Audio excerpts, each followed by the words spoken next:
भारत गौरव आचार्य श्री पुलक सागर जी गुरुदेव के प्रवचन और धार्मिक कार्यक्रम देखने एवं सुनने के लिए जिन शरणम मीडिया चैनल को अभी सब्सक्राइब करें और बेल आइकॉन पर क्लिक जरूर करें।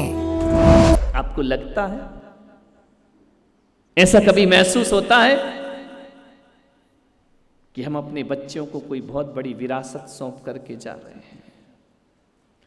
हम अपनी इस पीढ़ी को कोई बहुत अच्छी वसीयत धरोहर सौंप करके जा रहे हैं? क्या सौंप करके जा रहे हैं? विचार करना है आपको। आज आपका चिंतन करना है। आज अपने आप को आत्मचिंतन और आत्ममंथन के लिए मैं आपसे मुखातिब हो रहा हूं। ध्यान रखिए, मैं इतना ही आपसे निवेदन करना चाहता हूं। क्या आपको लगता है कि आपने अपने बच्चे को एक बहुत जिम्मेदार इंसान बना दिया है? ये महसूस होना चाहिए अपनी जिंदगी में। जिम्मेदारी का अर्थ ये नहीं होता कि नोट कमा ले, और जिम्मेदारी का अर्थ ये नहीं होता कि घर परिवार को चला ले, पत्नी ले आए, बच्चे हो जाएं। इसको जिम्मेदारी नहीं कहते हैं मेरे भाई।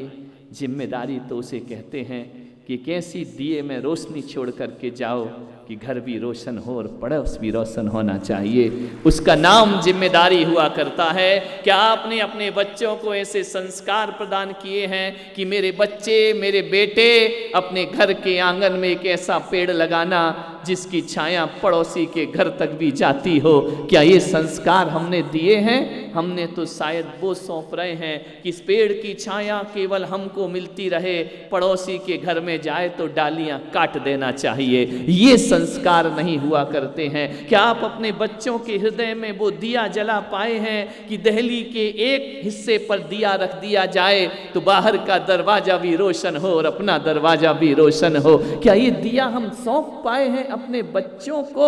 अपनी औलाद के प्रति हमारे क्या दायित्व हुआ करते हैं? अपनी संतान के प्रति हमारे क्या दायित्व हुआ करते हैं? एक बार मेरी दादी माँ गृहस्थ जीवन की आम का पौधा लगा रही थी आंगन में। मैंने कहा, ये क्यों लगाती है? बोले, जरूरी है। मैंने कहा कि देख, ये आम का पेड़ आजकल के आर्टिफिशियल पेड़ तो है नहीं, हाइब्रिड तो है नहीं कि आज लगाए कल फल आ गए। पहले तो वर्षों इंतजार करना पड़ता था। कभी कभी तो ये होता था कि आम लगाते हम थे और खाती आने वाली पीढ़ी थी। उन्होंने एक आम का पेड़ लगाया, उन्होंने एक इमली का पेड़ लगाया। मैंने कहा, ये पेड़ क्यों लगाए हैं? मैंने कहा, देख, जब तक ये पेड़ बड़ा होगा ना, तब तक तू इस दुनिया में नहीं रहेगी। तो मालूम है क्या बोला उन्होंने कि बेटा, एक बात ध्यान रखना, यदि हर कोई ऐसा सोचेगा तो दुनिया में पेड़ ही नहीं बचेंगे, वृक्ष ही नहीं बचेंगे। छाया कौन देगा और फल कौन देगा? हर चीज अपने लिए नहीं होना चाहिए, आने वाले संसार के लिए भी हमें कुछ सौंप करके जाना चाहिए। हमारे पूर्वज सौंप गए तो हमने फल खाए हैं। अब हमारा दायित्व है हम सौंप कर जाएं तो आगे वाली पीढ़ी को फल खाना चाहिए। ये क्या है? ये कोई बहुत बड़ी उन्होंने डिग्री प्राप्त नहीं की थी, बहुत बड़ी किसी स्कूल में शिक्षा प्राप्त करने नहीं गई थी, लेकिन उनकी बातों से ऐसा लगता था कि वह शिक्षा भले उसने अक्षर ज्ञान ना किया हो, लेकिन अनुभव का ज्ञान अक्षरों से भी बढ़कर उनके पास हुआ करता है। मान्यवर, क्या सौंप रहे हम अपने बच्चों को? ऐसी जिंदगी नहीं हो गई हमारे बच्चे की कि उनका अपना कमरा है, अपना लैपटॉप है, अपना इंटरनेट है, अपना मोबाइल है। एक कमरे में बंद रहना चाहता है आज का बच्चा। हम लोग वो थे कि बाहर भागना चाहते थे तो माँ बाप पकड़ के घर के अंदर लाते थे। आज का बच्चा बाहर नहीं जाना चाहता है, वह कमरे में बंद रहना चाहता है, अंदर से लॉक कर लेता है। उसकी ज़िंदगी उसका मोबाइल हो गई है, उसकी ज़िंदगी उसके इंटरनेट हो गया है, उसकी ज़िंदगी उसका लैपटॉप हो गया है। मान्यवर, आप सोचिए, क्या आपके बच्चों के व्यवहार में यह परिवर्तन आ रहा है या नहीं आ रहा है? मैं निकलता हूँ, देखता हूँ, पहले मोहल्ले मोहल्ले में गांव में गिल्ली डंडा खेला करते थे। पहले वह समय था, कोलाहल होता था, स्कूल से बच्चे आ जाते थे। आज शांत वातावरण है। आपकी गलियों में, मैं औरंगाबाद में हूं ना, गलियों में बच्चे खेलते आज तक नहीं दिखे, लेकिन सारी रात कुत्ते भौंकते जरूर दिखाई दिया करते हैं। पूरी रात हमारा सोना हराम है, जीना हराम है, पूरी रात आवाज करते हैं। पहले बच्चों की चहचहाहट हुआ करती थी, कोहराम हुआ करता था, अब नहीं हुआ करता है। बदल गया माहौल हमारा, बदल गए हमारे सोच, बदल गई हमारे जीवन की शैली। कैसे जिंदगी जिया करते हैं मान्यवर, मैं आपसे निवेदन करना चाहता हूं। एक आदमी आया मेरे पास, महाराज बहुत दुखी हूं मैंने कहा किस बात का दुख है आपको? बोले मेरा बेटा, मैंने कभी नहीं सोचा था ऐसा जैसा मेरा बेटा निकल गया।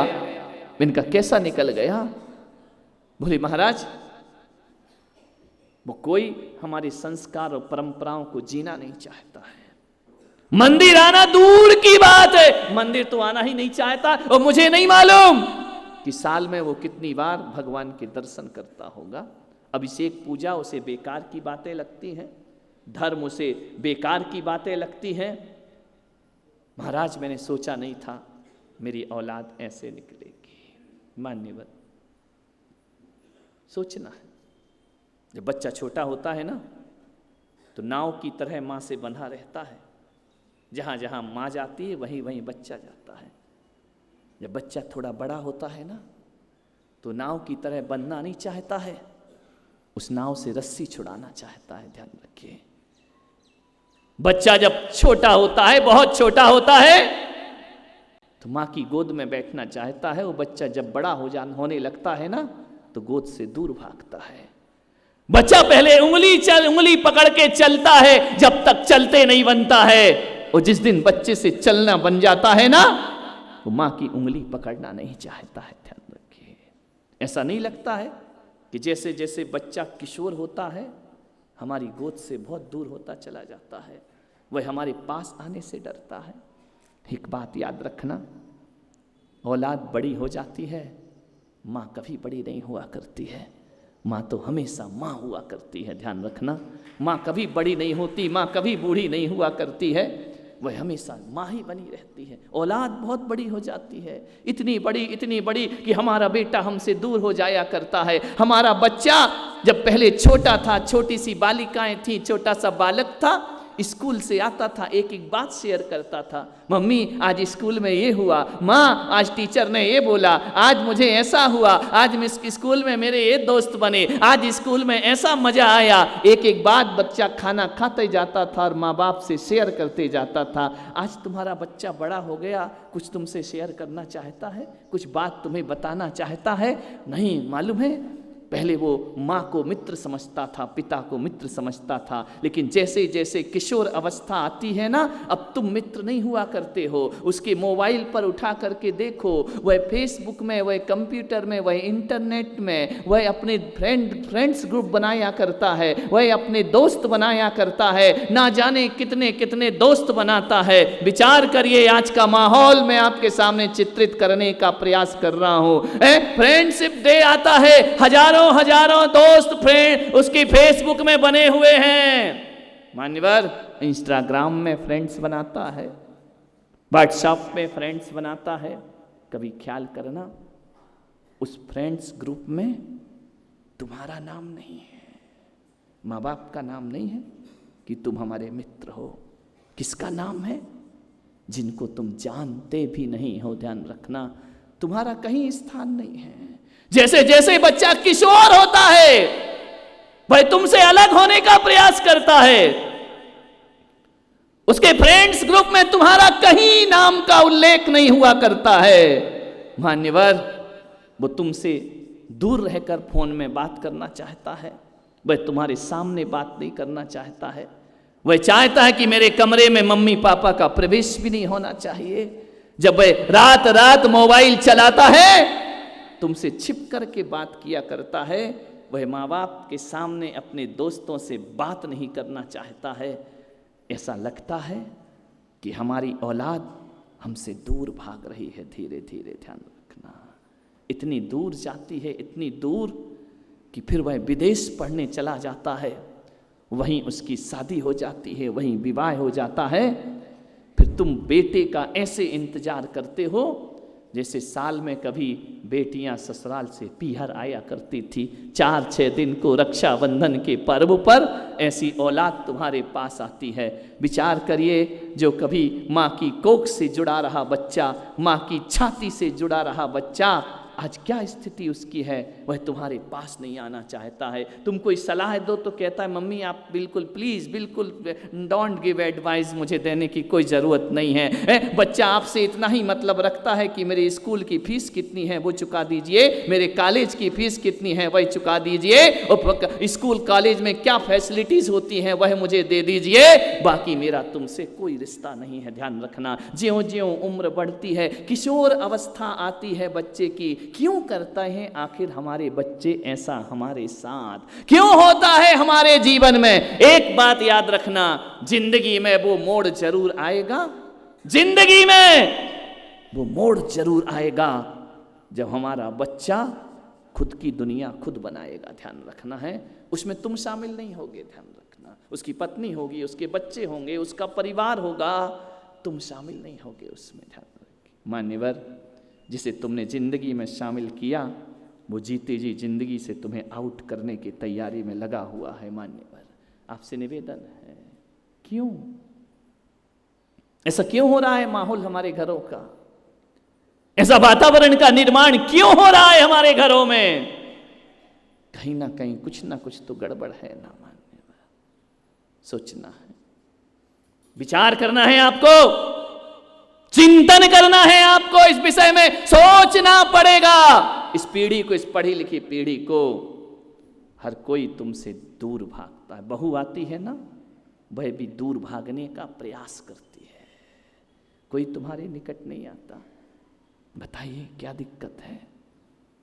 और मालूम है, मैं आपसे बताता हूं कि 34 साल हो गए माता जी को देवलोक हुआ, समाधि हुई, तुम्हारे बच्चे तुमसे दूर भागना चाहते हैं और आज उनका वंश उनके पास आना चाहता है।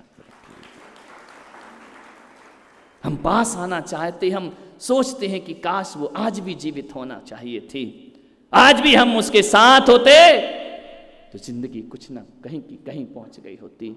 जरूर उनने जीवन में कुछ तो किया होगा, वरना 34 साल जिसको दुनिया छोड़े हो गई, उसे उनके वंशज याद करें तो ऐसे ही कोई याद नहीं किया करता है। मान्यवर, जीवन में कुछ ना कुछ तो स्थापित करना पड़ता है। मैं अपनी ज़िंदगी में आपसे निवेदन करना चाहता हूँ, कहीं ना कहीं हम फिसल रहे हैं अपने संस्कारों में, कहीं ना कहीं हमारी ज़िंदगी, आज देखता हूँ कि मम्मी अपना फ्यूचर बनाने में लगी है, पापा अपना करियर बनाने में लगे हैं, बच्चे के लिए हमारे पास वक्त नहीं हुआ करता है।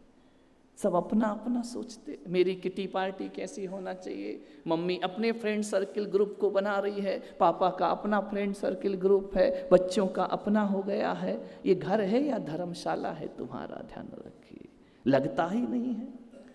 ऑफिस से, दफ्तर से, दुकान से लौट कर आते हो, पत्नी टीवी देख रही है, अब तो टीवी भी गई एक तरफ, अब तो हाथ में टीवी है 24 घंटे।